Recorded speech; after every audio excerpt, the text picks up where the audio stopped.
পিতায় আমায় দেহে নাই জন্ম, জন্ম দিহিল পরে।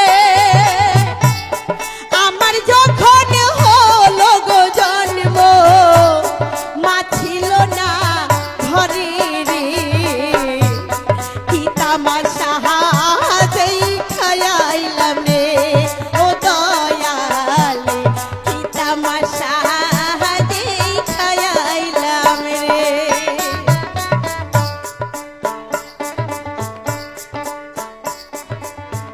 পিতা ওনাকে জন্ম দেয় নাই, জন্ম দিছে পরে। ওনার যখন জন্ম হয়েছে মাই ছিল না ঘরে। কেমন কথা কন দেখি? যার পিতা মাতা না থাকে তারে কি কয়? কি যেন কয়?